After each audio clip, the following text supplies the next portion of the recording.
तो निफ्टी ने आज 10,000 का लेवल छुआ और इंतजार तो इसका काफी समय से था, लेकिन फाइनली निफ्टी इतने लंबे इंतजार के बाद 10,000 के पार निकला। और जब निकला तो जिस तरह से निकला इसकी उम्मीद तो थी, लेकिन ये नहीं लग रहा था कि इतनी जल्दी, खासकर जो 9,000 से 10,000 का फासला निफ्टी ने कवर किया है वो वाकई बड़ा रोचक था।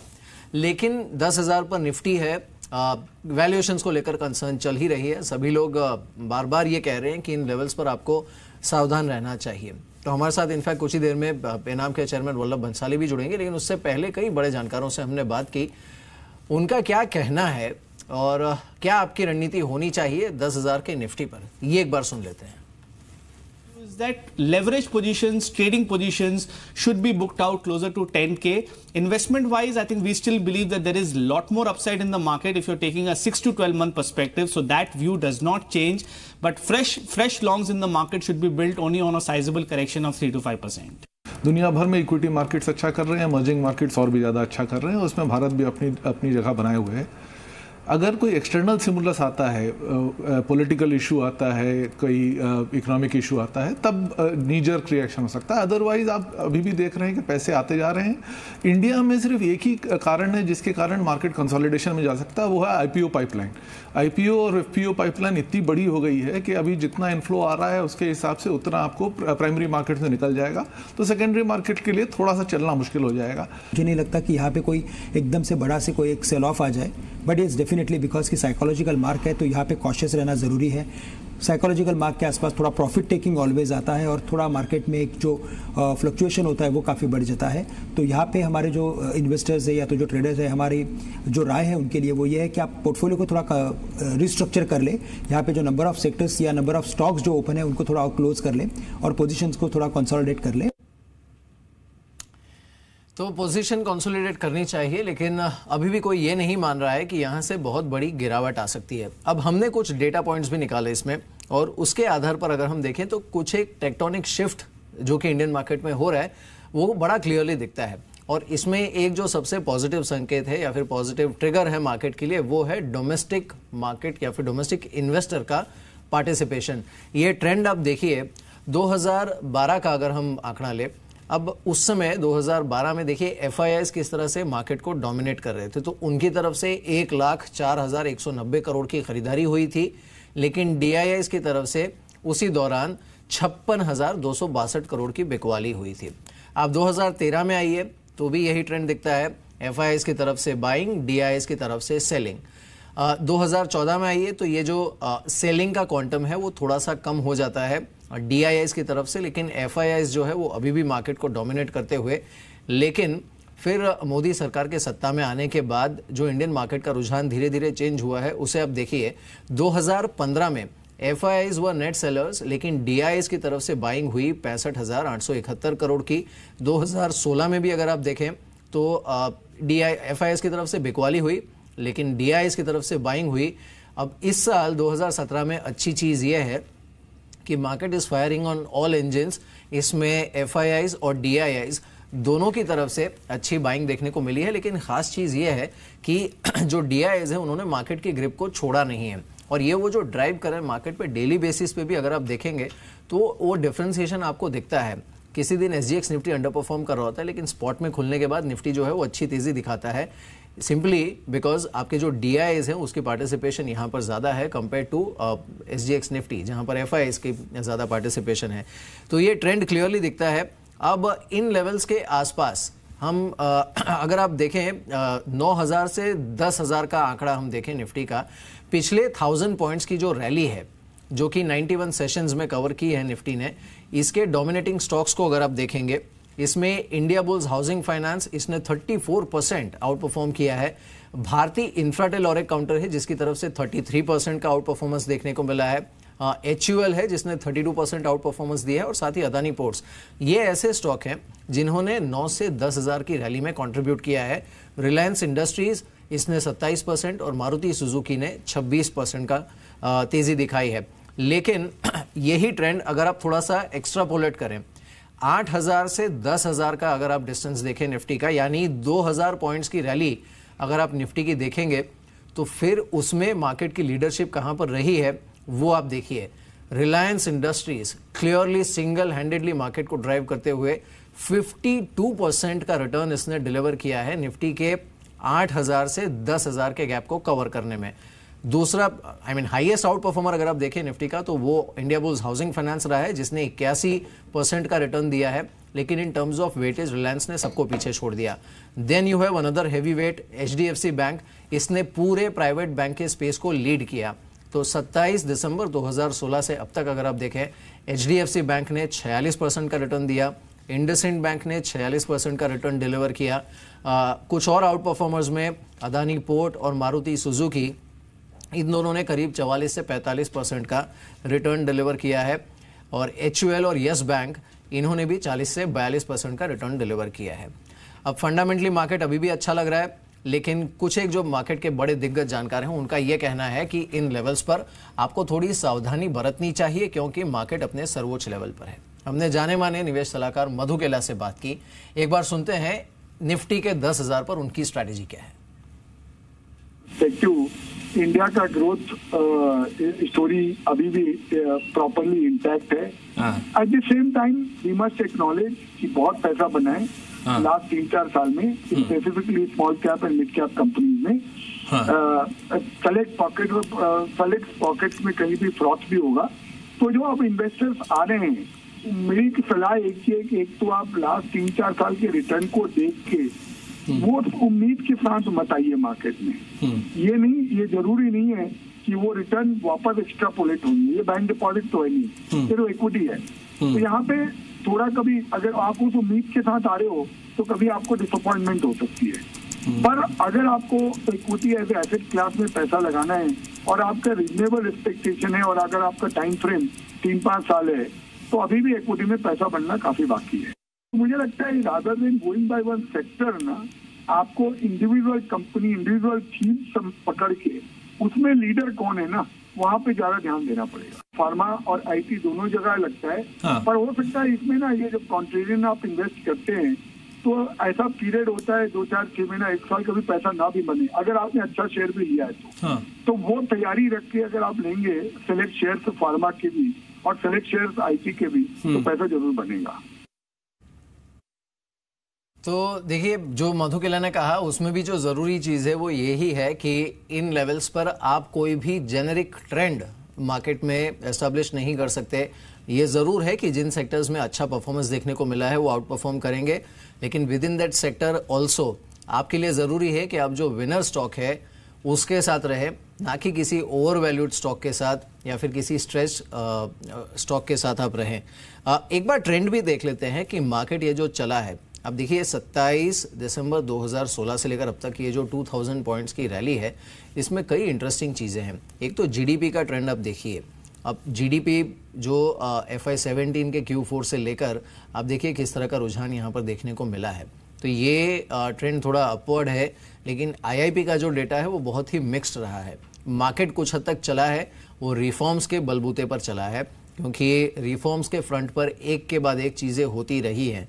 पहले डिमोनेटाइजेशन हुआ, उसके बाद बजट की डेट चेंज हो गई, budget was a forward looking budget. उसके बाद GST की तैयारी शुरू हुई, GST जो तारीख सरकार ने फाइनली अनाउंस की थी 1 जुलाई, उस पर रोल आउट हो गया। तो एक के बाद एक मार्केट के पास ट्रिगर आते गए, जिसके चलते मार्केट ऊपर चलते भी गया। लेकिन अल्टीमेटली जो अर्निंग्स हैं वो कैचअप करती हैं वैल्यूएशंस के साथ, और या तो वैल्यूएशंस, अगर अर्निंग्स में ग्रोथ नहीं है तो वैल्यूएशन अपने आप को करेक्ट कर देती है और थोड़ा नीचे लेकर आती है। तो ये अभी प्ले आउट होना बाकी है, और इसीलिए ये जो अर्निंग्स ग्रोथ है उसकी ट्रैजेक्टरी देखना ज़रूरी बन जाता है। खैर, इन सब के बीच एक जो ट्रेंड सेटिंग चीज़ रही है इस रैली की, वो रही है डोमेस्टिक इन्वेस्टर्स का पार्टिसिपेशन थ्रू म्यूचुअल फंड्स। आप म्यूचुअल फंड फोलियोज की संख्या देखेंगे, जो लेटेस्ट डेटा है उसके मुताबिक 5.5 करोड़ से ज़्यादा म्यूचुअल फंड फोलियोज भारत में डोमेस्टिक इन्वेस्टर्स के बन चुके हैं, जो कि अपने आप में बहुत ही बड़ा आंकड़ा है, रिकॉर्ड आंकड़ा है। और अभी भी पेनिट्रेशन वाइज अगर आप देखें तो काफ़ी स्कोप बचा हुआ है। तो हमने एमफी के चेयरमैन ए बाला सुब्रमण्यम से बात की, और उन्होंने यही कहा कि बाजार में तेज़ी यहाँ से आगे भी जारी रह सकती है। उनका यही कहना है कि सरकार ने जो बड़े रिफॉर्म्स किए हैं उसका पॉजिटिव इम्पैक्ट एटलीस्ट मार्केट पर आगे जाके भी कंटिन्यू रहेगा। आपको आप बढ़ते जाएंगे और गिर भी सकते हैं। मैंने करा एक्चुअली मार्केट करेक्ट नहीं हो सकता है। मार्केट करेक्ट होने का अगर होएगा तो भी I think the optimism for the country is going to be high. So economic expectation जो है, जो लास्ट 2-3 साल का जो गवर्नमेंट का एफर्ट की वजह से जो इन्वेस्टमेंट्स हम लोग जो इंफ्रास्ट्रक्चर में हम देख रहे हैं, उसका वजह से जो कंपनीज़ का भी जो एडजस्टमेंट हुआ actually specially on cost structure, जो हिसाब से इन्फ्लेशन का आज के दिन पे जो देश पे जो घटने के बाद जो इंटरेस्ट रेट का भी एक्सपेक्टेशन जो आया हुआ actually, also all of them are leading towards improving profitability for companies. और जो गवर्नमेंट का जो इंफ्रास्ट्रक्चर इन्वेस्टमेंट जो किया actually that's actually is getting ramped up.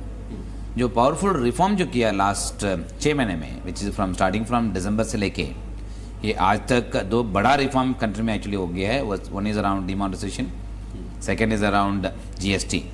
ये दोनों एक्चुअली मिल के देखना पड़ेगा। डिमॉनेटाइजेशन अगर नहीं किया होता, अगर GST का सक्सेसफुल नहीं होता था एक्चुअली, डिमॉनेटाइजेशन होने के बाद फॉलोड विद GST, ये पूरा एक्चुअली देश का एक्चुअली टैक्स टू GDP ये इतना देश में actually compare to global world इतना कम है एक्चुअली। अगर वो बढ़ना शुरू हो जाएंगी, गवर्नमेंट का भी एक्चुअली ताकत बढ़ जाएंगे actually, specially on spending. So therefore जो ऑप्टिमिज्म जो इसका वजह से जो ऑप्टिमिज्म बिल्ड हुआ, I think if you link it to optimism and then look at the market, you will not see a much correction in the market. In fact ये जो पूरी बातचीत है ए बाला के साथ, इसे आप आज एग्जैक्टली मार्केट बंद होने के बाद 3:30 बजे देख भी सकते हैं, जहां पर हम ये डिकोड करने की कोशिश करेंगे कि जो म्यूचुअल फंड इन्वेस्टर्स हैं उनका जिस तरह का झुकाव इस समय है इक्विटी के प्रति, क्या ये जारी रह सकता है। तो ये इंटरेस्टिंग होगा ये सुनना कि अभी भी इन लेवल्स के आसपास करना क्या चाहिए, बिकॉज एटलीस्ट अगर आप फंड्स का डेटा देखें तो पॉकेट्स में हमने देखा है कि रिडेम्पशन हुआ है, कहीं कहीं रिडेम्पशन देखने को मिला है, लेकिन जो ट्रेंड है उसे अभी भी ज़्यादातर फंड मैनेजर्स, इनसे अगर आप बात करें तो वो यही मान रहे हैं कि ट्रेंड जो है वो इंटैक्ट रह सकता है। 9973 के आसपास निफ्टी है, लेकिन आज एक बार जो 10,000 का लेवल इसने छुआ और उसके बाद वहाँ से थोड़ा सॉफ्ट भी हो गया। उसके बाद भी एक अच्छी चीज़ ये है कि हिस्टोरिकली पहले कई बार हुआ है कि इस तरह का कोई जो मैसिव साइकोलॉजिकल लेवल या फिर बैरियर होता है, उसे हिट करने के बाद या फिर क्रॉस करने के बाद मार्केट वहाँ से एकदम से घूमता है। इस बार ऐसा नहीं है। अब देखिए अभी भी होल्ड कर रहा है एंड इन ऑल प्रोबेबिलिटी आज की जो क्लोजिंग आएगी वो भी कल की क्लोजिंग से ऊपर होगी, जो कि एक अच्छा ट्रेंड बनता है मार्केट के लिए। हमारे साथ अब बातचीत करने के लिए आनंद राठी जी जुड़े हैं, उनसे बात करते हैं। राठी जी, बहुत बहुत स्वागत है आपका, शुक्रिया इस बातचीत में शामिल होने के लिए और बधाई हो। अब तो एक के बाद एक माइलस्टोन क्लियर होते जा रहे हैं। कुछ दिनों पहले आपसे बात की थी तब सेंसेक्स 32,000 के पार हुआ था, अब निफ्टी पहली बार इतिहास में 5 फिगर में पहुंचा है। कैसा लग रहा है आपको इस समय? नहीं, देखिए मार्केट में ऑप्टिमिज्म है और उम्मीद क्योंकि की जा रही है कि ये GST सक्सेसफुली इम्प्लीमेंट हो रहा है, कोई ज्यादा दिक्कत ऐसे आई नहीं लग रहा है। और GST इम्प्लीमेंट होने से this is a very big major for the country. इससे डेफिनेटली हेल्प मिलेगी कि इन्फ्लेशन भी कंट्रोल रहे और साथ साथ GDP ग्रोथ बढ़े। दूसरा भी इन्फ्लेशन भी धीरे धीरे कम होता नजर आ रहा है, तो एक ऑप्टिमिज्म है सभी चीजों में। हालांकि अभी कॉर्पोरेट अर्निंग्स को जो है देखने की जरूरत है कि आगे जाके अब इस क्वार्टर में कैसे कॉर्पोरेट अर्निंग आती है और आगे कैसे आती हैं, क्योंकि अल्टीमेटली मार्केट की ग्रोथ डिपेंड करेगी when corporate earnings also can support it. पर at the moment there is optimism all around कि भाई सब चीज अच्छा हो रहा है, रिफॉर्म्स हो रहे हैं और इन्फ्लेशन, इंटरेस्ट रेट्स कम होने की उम्मीदें हो रही हैं, तो उसको चलते मार्केट में एक बहुत। और दूसरी बात यह है कि भी दूसरी एसेट क्लासेस में अभी वो अट्रैक्शन नहीं रहा है।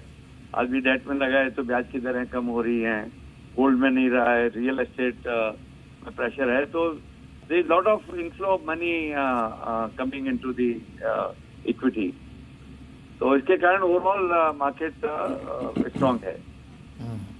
राठी जी, एक बात बताइए, इस समय मार्केट में जैसे आपने खुद भी कहा कि अर्निंग्स की ग्रोथ आना बाकी है, अक्सर इस तरह के हाई लेवल्स पे मार्केट में दो चीज़ों के बीच में बैलेंस बनना ज़रूरी हो जाता है। एक तो जो वैल्यूएशंस हैं वो, और दूसरा अर्निंग्स।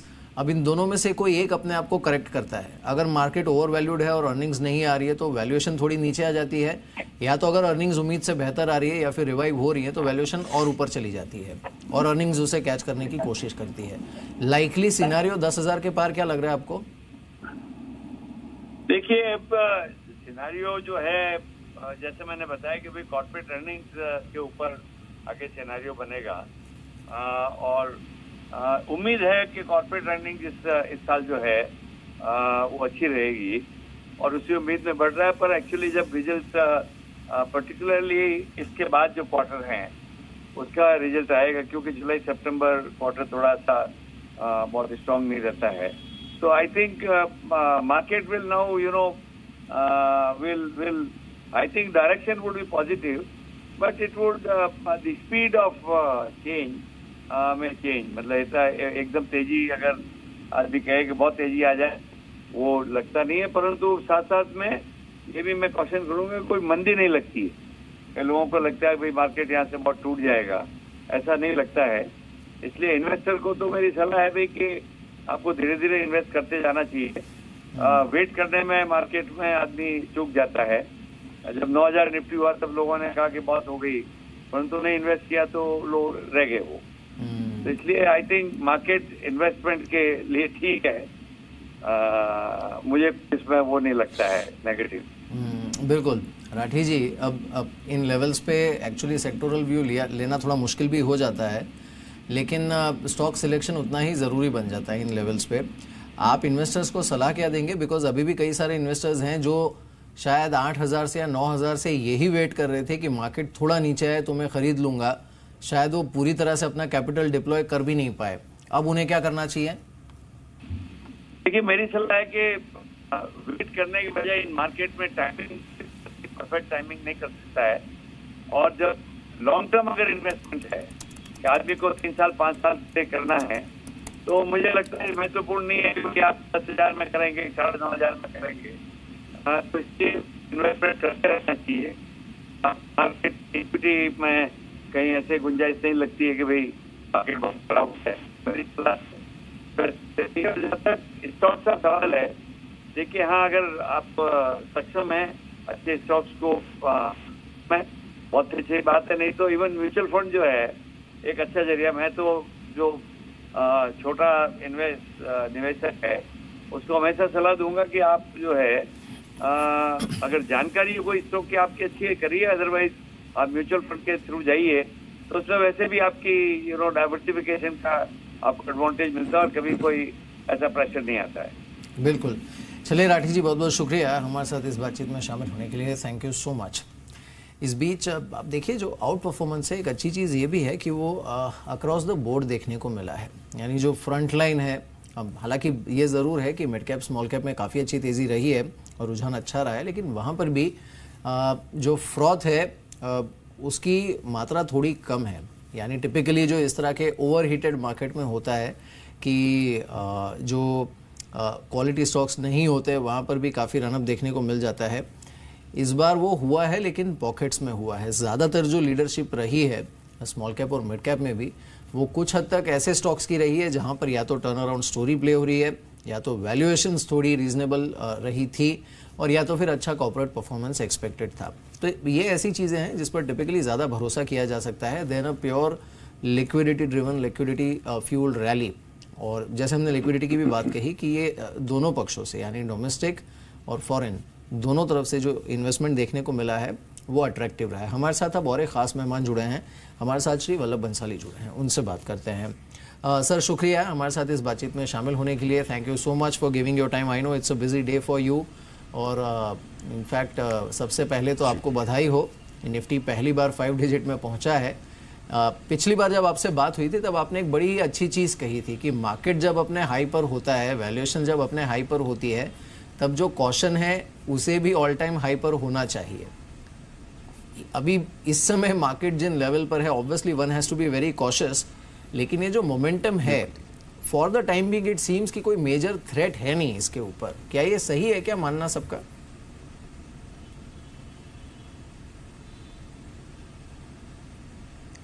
ये मोमेंटम है तो यही मानता है कि क्वेश्चन की जरूरत नहीं है, इसीलिए मोमेंटम है। तो ये तो ढलान पर जैसे गाड़ी अपने आप चलती है वो वाली बात है।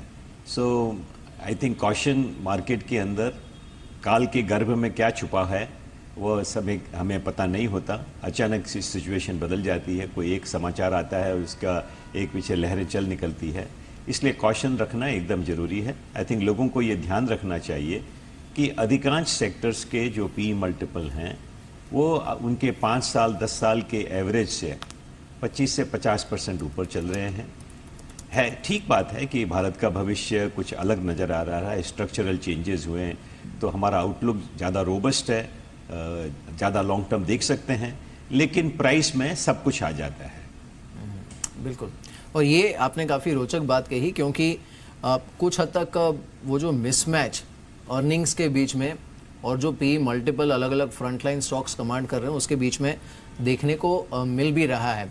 आपको लगता है कि अर्निंग्स कुछ ज़रूरत से ज़्यादा ही प्राइस इन कर ली है मार्केट ने, द रिवाइवल इन अर्निंग्स?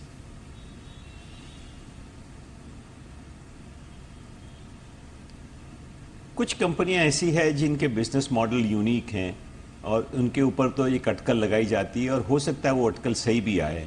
तो जैसे पेज इंडस्ट्री थी कि भारत के अंदर अंडर पेनिट्रेशन था, कि आइशर मोटर थे, कि तो जिसका अंदाज हमें नहीं था कि ये मार्केट कितना ग्रो कर सकता है। तो ऐसी कंपनियों में अभूतपूर्व तेजी आई, या HDFC बैंक ने इतने सालों तक क्वार्टर आफ्टर क्वार्टर इन्फोसिस की तरह एकदम सुपरली परफॉर्म किया। तो ऐसी कंपनियों को छोड़ दें, बाकी जो कंपनियां हैं, अधिकांश कंपनियां हैं, उनके लिए बिजनेस का जो नॉर्मल एवरेज ग्रोथ है उस एवरेज ग्रोथ से हटकर कोई बहुत बड़ा ग्रोथ कर लेना संभव मान लेना ठीक नहीं है। ऐसे भी टेक्नोलॉजी की वजह से, ज़्यादा कम्युनिकेशन की वजह से बहुत सारे जात के कॉम्पिटिटिव फैक्टर्स भी पैदा हो गए हैं। तो उन कारणों से भी कंपनियों को कॉशन या इन्वेस्टर्स को कॉशन रखना चाहिए। बिल्कुल वल्लभ जी, और एक चीज़ पिछली बार इनफैक्ट जब GST पर भी आपसे बात हुई थी कि एक बहुत अच्छी चीज़ जो इस बार मार्केट में देखने को मिली है वो ये है कि डोमेस्टिक फंड्स के ज़रिए, इंश्योरेंस के ज़रिए हो या फिर म्यूचुअल फंड्स के ज़रिए, काफ़ी अच्छा पार्टिसिपेशन डोमेस्टिक इन्वेस्टर्स का देखने को मिला है। और एटलीस्ट अभी तक हम जितना बात करते हैं रिटेल इन्वेस्टर्स के साथ, उसमें ये फीलिंग नहीं आ रही है that they are complacent about the up move, they are cautious also. Pockets में रिडम्पशन भी देखने को मिली है। ये टिपिकल एक बड़ा ही, जिसे कहते हैं हम, एक कैरेक्टरिस्टिक में चेंज देखने को मिला है, या फिर टेक्टोनिक शिफ्ट डोमेस्टिक इन्वेस्टर के बिहेवियर में देखने को मिला। आप ये मानते हैं?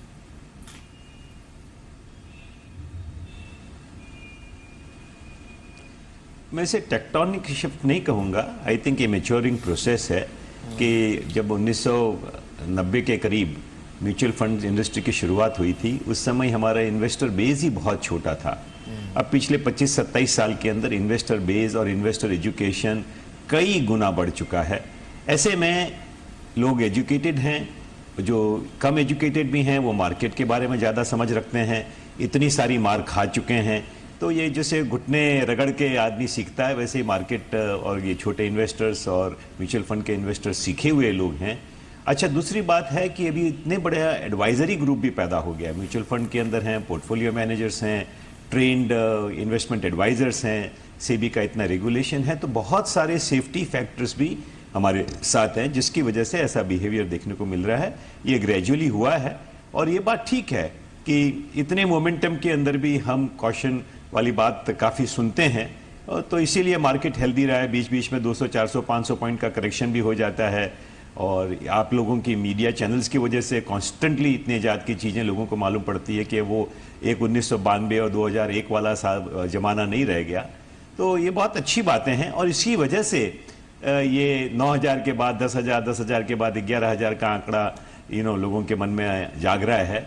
बट सबके बावजूद इक्विटी मार्केट्स में, रिस्क मार्केट्स में बिना कॉशन के काम करना गलत है।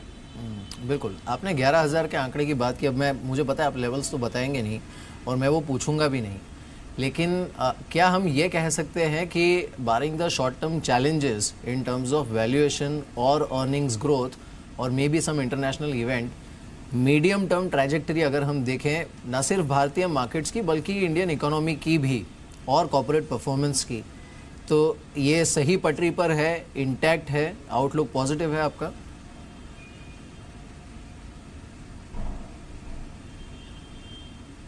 मैं ये कहूँगा कि अगले 10 साल तक हमारी इंटरेस्ट रेट्स के ऊपर प्रेशर रहेगा, मतलब वो बहुत नीचे की तरफ धीरे धीरे जाएगी ही। टैक्स कलेक्शन बढ़ेगा, इन्फ्लेशन की कमर टूटी हुई है और वो मेरे ख्याल से बरकरार रहेगी। ऐसी परिस्थितियों में अगर इंटरेस्ट रेट्स कम होता है तो इक्विटी रिटर्न्स भी कम होंगे। तो 10-12% का अगर इक्विटी रिटर्न लॉन्ग टर्म में 12 से 15% का आता है, जो कि मैं समझता हूं कि अगले 10 सालों तक 12% का कंपाउंड रिटर्न आएगा। बीच बीच में ऐसे साल आएंगे जबकि उतना रिटर्न नहीं मिलेगा, लेकिन वो तो लैग के साथ पीछे रिकवर हो जाता है। और जो क्या जितना रिटर्न 12 से 15% का रिटर्न, 12% मुझे ख्याल से एवरेज रिटर्न है। अगर बहुत एक्स्ट्रा ऑर्डिनरी चीज़ें होती है तो हो सकता है 15% रिटर्न मिले, वो फैंटास्टिक रिटर्न गिना जाएगा। बिल्कुल। वल्लभ जी, एक चीज़ मैं आपसे समझना चाहूँगा कि इस समय ज़्यादा बड़ा खतरा, मैं मार्केट की बात नहीं कर रहा, ओवरऑल ग्लोबल ये जो लिक्विडिटी फ्लो चल रहा है, बिकॉज लेट्स बी ऑनेस्ट, एक तो चलिए इंडियन मार्केट का बिहेवियर अच्छा रहा है, रिफॉर्म्स हुए हैं, लेकिन साथ साथ liquidity has been flowing around the world. इस पर बड़ा खतरा इस समय क्या लग रहा है आपको? क्या ये यूएस से आ सकता है? क्या ये चाइना का स्लो डाउन हो सकता है और सम अनफोर्सीन इवेंट?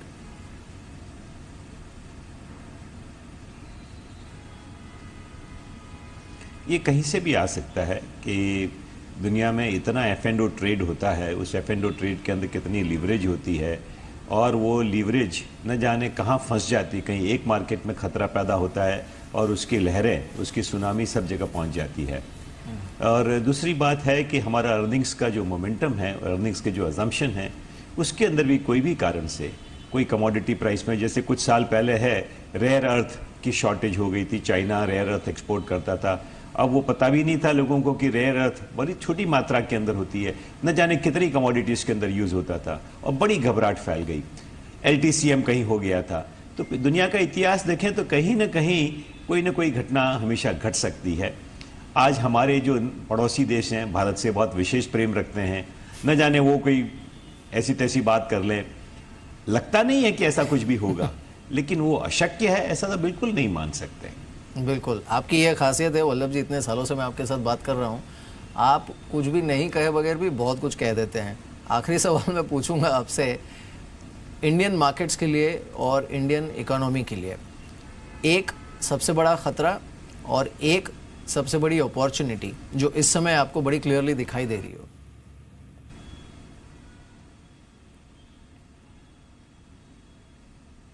मुझे ये दिखाई देता है कि ये जो सरकार काम कर रही है रिफॉर्म्स का, और ये जो GST का रिफॉर्म हुआ है, इससे जो लोगों का मानस है चोरी करने का, देश को चूना लगाने का, इसके अंदर एक बहुत बड़ी तब्दीली आएगी। सरकार का जो टैक्स रेवेन्यू बूस्ट होगा, उस रेवेन्यू का देश के ज़रूरी कामों के अंदर उसका इस्तेमाल होने की एक बड़ी संभावना है। और इसके साथ ही जो इन्फ्लेशन की कमर टूटी है, तो अगर इंटरेस्ट रेट्स कम होता है, गवर्नमेंट का बिल कम होता है, दूसरी तरफ टैक्स रेवेन्यू बूस्ट होता है, तो हमारी फिस्कल पोजीशन इतनी स्ट्रांग हो सकती है, इसका अंदाज कई लोगों को शायद नहीं है। ये मैं एक बहुत अच्छी बात देखता हूँ। दूसरी बात ये देखता हूँ कि ये जो आज हमारा रेवेन्यू स्ट्रक्चर है, उसके अंदर स्टेट्स के ऊपर डिपेंडेंसी बहुत ज़्यादा है, और स्टेट्स ने अभी तक जो सेंट्रल गवर्नमेंट के साथ जुगलबंदी करनी थी, वो जुगलबंदी हुई नहीं है जितनी हम चाहते हैं या जितनी आवश्यक है। आगे इलेक्शंस आ रहे हैं और इसके अंदर अगर पॉलिटिकल साबोटाज कोई ना कोई किस्म का चालू हो जाता है, तो ये जो फ़ायदा देश को होना चाहिए वो ना हो, और इसमें से न जाने कितनी डिफ़िकल्टी और जात के निकल सकती है, हमारी अपेक्षाओं को ठेस लग सकती है। वो मैं एक खतरा देखता हूँ। बिल्कुल। चलिए वल्लभ जी, आपने आज काफ़ी बिजी था आपका दिन, इसके बावजूद वक्त निकाला हमारे लिए, इसके लिए बहुत बहुत शुक्रिया। और एक बार फिर से आपको भी बधाई। निफ्टी 10,000 हुआ है, उम्मीद यही करते हैं कि सावधानी लोगों में जो है वो भी बरकरार है। Thank you so much.